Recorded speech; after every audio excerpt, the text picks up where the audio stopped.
I've just watched Ren and Chris Webby's Instigator. Stay tuned to find out what I think the hidden message is. Listening Colour. Hi everyone, welcome to Listening Colour with me, Rachel Walker-Mason. I've got some exciting news. I now have my very own Patreon, so if you would like to support me over there and watch all of my videos completely ad-free, you can do that right now. The link is just here. We've got a new setup here and a brand new song to react to by Ren and Chris Webby. This is Instigator. Sell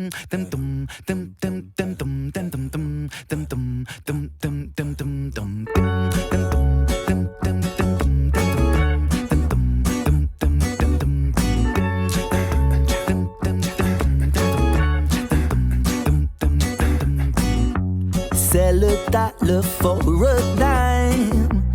Watch the world collapse. I'm driving across that county line. Once I do, I won't look back. Daylight knocking at my door. Staring to the sun, in times of peace I'll go to war. Instigator. Instigator.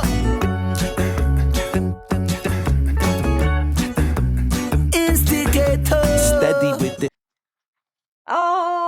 I was so excited to see this. The last one was so good.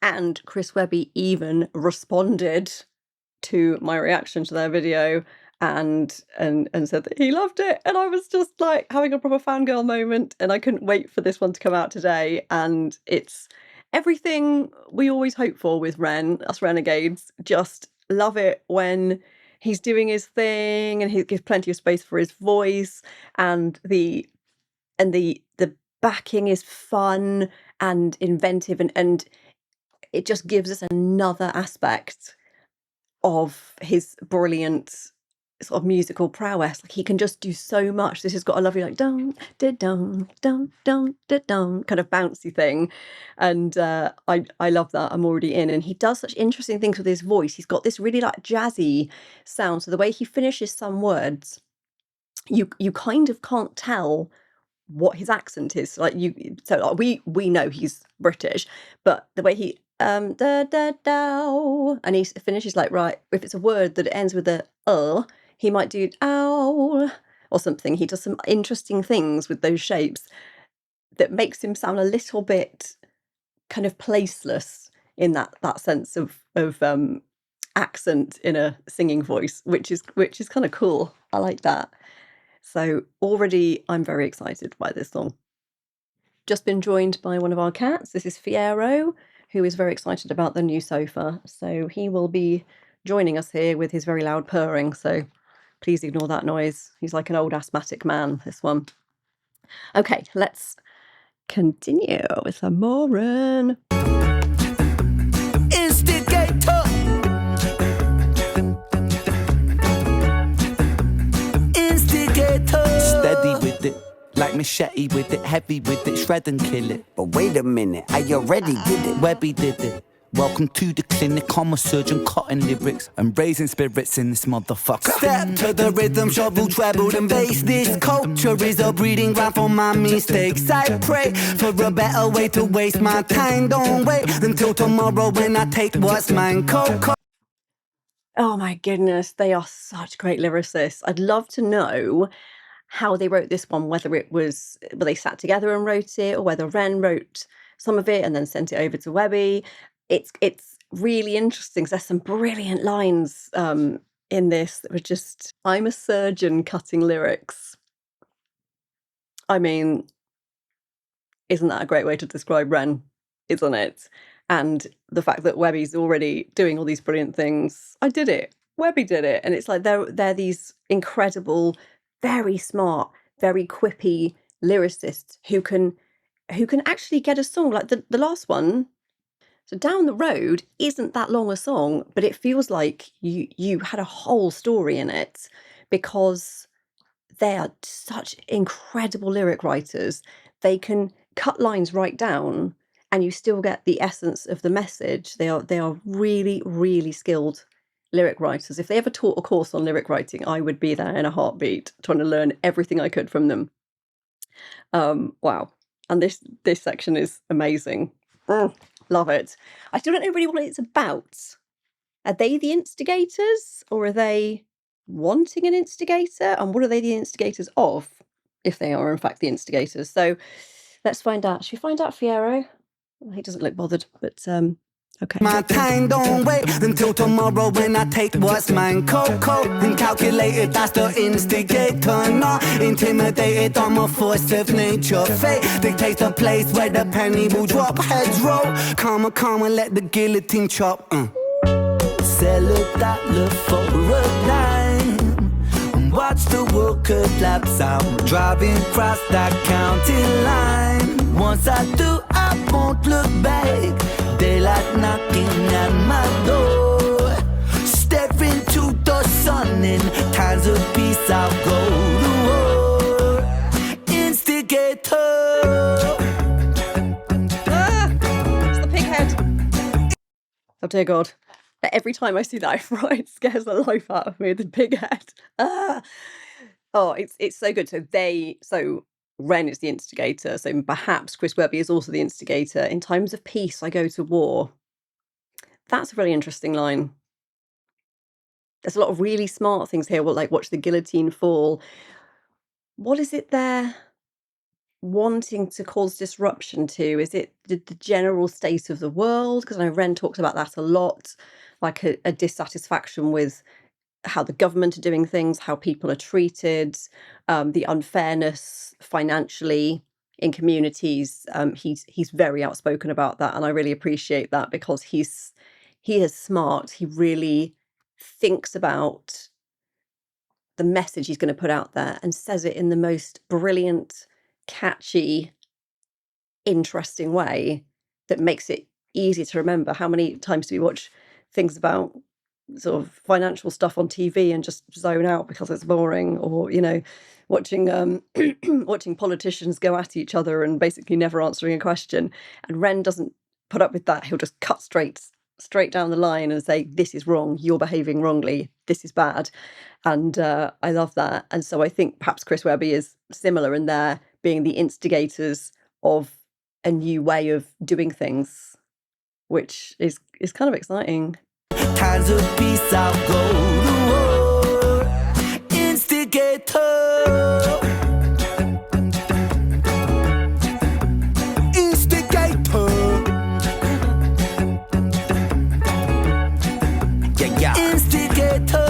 Meds pop, dreadlocked in, you could get got. Light a cig with the dead eye for the headshot. Feds watch, we the sickest puppies in the pet shop. They ain't fucking with the sick boy in the web drop. Hell nah, we them whack jobs with the mice fours. Strike first, the attack dogs. We ignite wars, run things from a dark cell. Let the psych ward choke them to death with the mic cord. See, I went to battle and choke them to death with the mic cord. That line is incredible. That's what we all aimed as musicians. That should be what we're aiming for, not to literally choke people to death with a mic cord. I would not advise that, but literally stop people in their tracks and actually listen to what we're saying. We have the opportunity as musicians we have a platform. We are able to say things, what we think, what we feel, how we think things should be in the world. We can talk about injustice, and the two of them really do that. So they literally are choking people with their mic cord. They're stopping people in their tracks and listening to their lyrics. And I love that I've got the lyrics up here at the bottom because I'm like, oh yeah, that's so good. And I love when they're singing, rapping together, because their voices are quite different. Ren's got a slightly more kind of jazzy, kind of further back here kind of sound, and Webby's voice is much further forward and slightly sort of nasalized in that kind of American way. So it's further forward, it's really punchy, and their voices are completely different, but go together so perfectly so that even when you don't see them, you know exactly which one it is that's singing. They've got those perfect voices that if you heard them on the radio, you'd know straight away, I know exactly who that is, rather than waiting for half a song and going, that could be so-and-so or so-and-so. Oh, I don't know. I love it when you can tell an artist's voice straight away just from the opening couple of bars, and you can certainly do that with these two. Strike first, the attack dogs, we ignite wars, run things from a dark cell, let the psych ward, choke them to death with the mic cord. See, I went to battle in Athens, I spilled the blood of Olympus, stepped through the ashes of castles and torn asunder. My critics, they'll read me on a hieroglyphics with King Tut as my witness, then turned and murdered them for witnessing like government business. Don't give a fuck about riches, the power, money, your bitches. There ain't a thing I got in common with the one of you bitches. I just want blood on the fucking blade that I stuck in you bitches, and get a workout shovel in the grave I dug for you bitches. Okay, revelation. So, down the road, which I flippin' loved, a lot of you were talking about how that was perhaps a kind of analogy about the music industry, and about how when you sign to a label, they own you like the devil. Not saying the music industry is the devil, but some say. I'm an independent artist because I like to make my own decisions.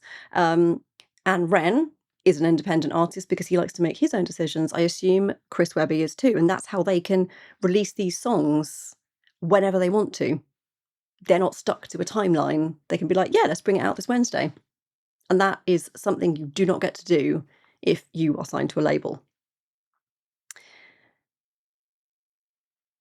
Now, here, there's a contract for Ren to sign. He goes over to sign it. The man in the suit, maybe that's kind of representing the devil as well in his sharp suit. And Ren goes to sign it, and Chris does like a no, mate. And Ren doesn't sign it. And we were all doing a don't sign it, Ren, don't sign it. We all were saying that as in the new like Violet thing. It was the new don't sign, Ren. And this perhaps is him not signing and showing you can be the instigator, you can be the change maker if you do not sign that contract, if you go your own way, make your own choices. And that's really powerful, really powerful. That's such a powerful image. And for that video to come before this one, like, goodness me, not only are they amazing songwriters, the storytelling of the videos as well is something else. It really is. So many young artists say to me, what can I do to get signed to a label? And that to them is their biggest goal. It is the be all and end all. And perhaps years ago in the music industry, that was the case. The labels kind of ruled everything, and being signed to a label is the only way you could really do anything, because there was no money in for independent musicians. You needed to be signed. Nowadays, a lot of people are turning away from that. If you look at Ray and Ren, there's a lot of artists as well who are getting out of their contracts, because you're very tied in when you're in a contract. And Ray has talked a lot about not being able to release music for something like 4 years or something. It might have even been more than that. And she had hundreds of songs and the label wouldn't let her release anything. Whereas now she's got this amazing new album out and is smashing it and everybody loves her. And Ren is doing the same, able to release what he wants, when he wants, work with who he wants. And there may not be as much money, but when you have to choose between a lot of money and actually making your own artistic choices and living the life you want, can you put a price on that? Can you put a contract on that? It's really interesting. And this song is just blowing me away. Really is. Sell $1 for a dime. Watch the world collapse. I'm driving across that county line. Once I do, I won't look back. Daylight knocking at my door. Step into the sun in times of peace. I'll go to war. Instigator, sweet defeat, the sweetest wine. Pick your poison from the vine. Win or losing, I don't mind. I just came to see all of it falling apart, and I watch as it burns. Instigator. Wow. That's really interesting. So the guy that punched him, is that kind of symbolizing the industry going, fine, you know, take this then, kind of thing. And Ren's saying, yeah, it doesn't really matter. I'm just here to watch it all burn.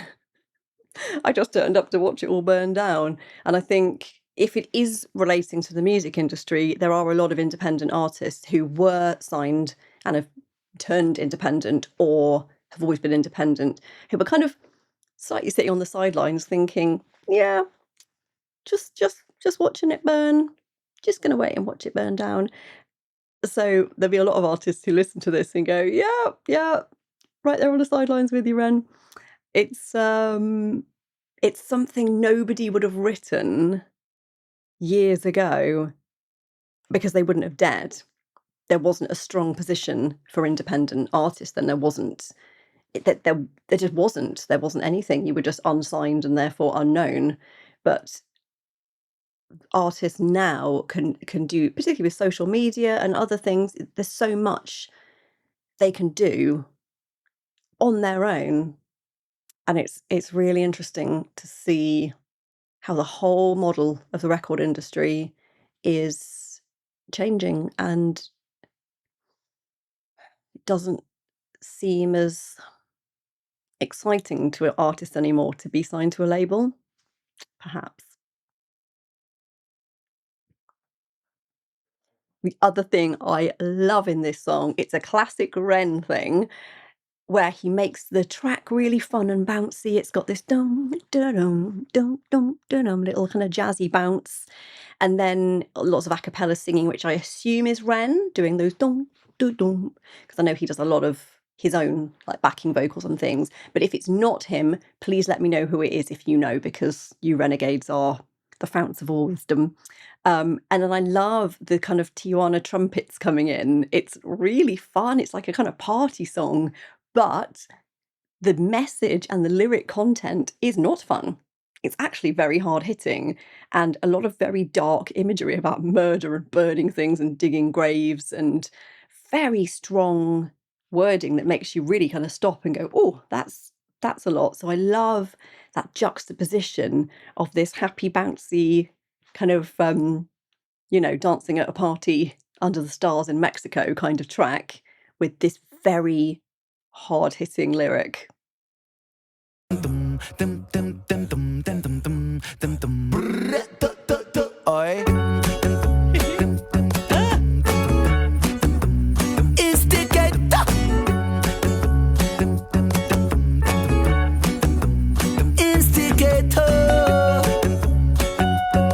Okay, that chap that looks dead there looks an awful lot like Pete Waterman, who you will know from all of Kylie Minogue's early things and Sam and Mel and lots of things. That looks an awful lot like Pete Waterman.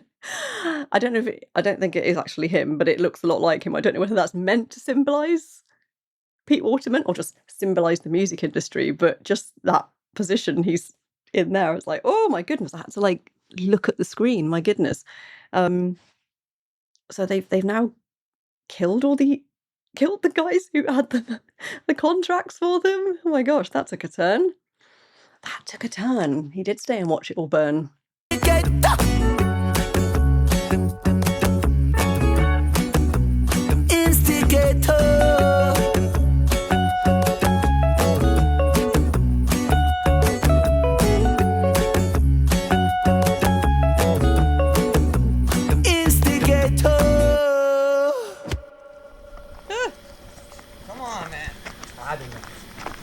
Yeah, right. You just swung. If I would have... Yeah, you would have what? You would have what, huh? I could see in his eyes he was scared. Yeah, terrified. Oh, I still got this. What do they got? Hey! All guards report in now. This is not a fucking drill! So everybody gather round. It's the greatest show in town. And when the voices get too loud, just come on down. Welcome to the madhouse.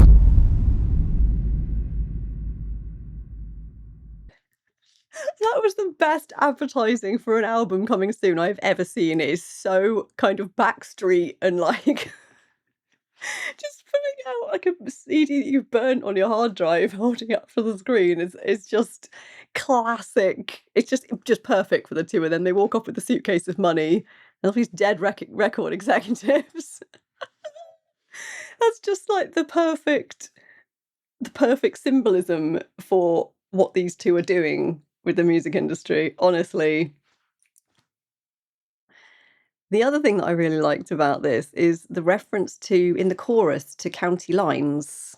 Ren talking about crossing county lines. So was he talking about, there's like this whole thing we talk about in the UK of like county lines drugs, and like kids get kind of roped into carrying drugs over county lines by gangs and things. And if it had that kind of Mexican feel to the song, was it about, you know, Mexican cartels and that kind of drug thing, and referencing the music industry as the drug cartels?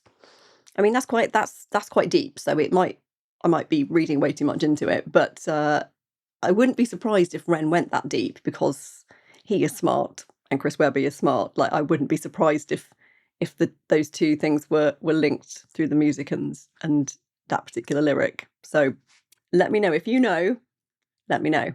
So this one is in black and white, but colour-wise, I can see whenever Chris Webby sings, it is like a bright, like acidy orange. He's got this real edge to his voice, this really like hard edge, which is just perfect in contrast to Ren. And I get this really hard acidy orange, which is just like cuts through so perfectly.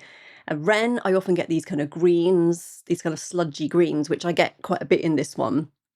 And then that middle section, where it drops into the bit after he's just been kicked in the stomach and he's lying down, it drops into like a lighter kind of pinkish, kind of drifting like candy floss kind of thing, and then it drops back into the heavy greenish bits at the end for the last section. And then the bit where they're just talking, it kind of, I don't get as much colour when there's no music, but Chris Webby's voice, just him talking, is still quite an acidy orange, and then Ren's voice is this green, this sludgy green. So it's a really funny colour combination, but it really works. It doesn't sound very pretty, but it looks great in my head. Working in the music industry, as Ren and Chris will tell you, is not well paid. So if you would like to support me, you can do so by buying me a coffee, or a tea, as I say, because I'm British and drink a lot of tea. The link is just here. And I want to thank everybody who has already done this. It means so much to me and to my family, and we appreciate you all so much. Please remember to like, subscribe, share and comment. I genuinely love all your comments, so please keep them coming, especially if you're Chris Webby or Ren. And remember to have a colourful day. Listening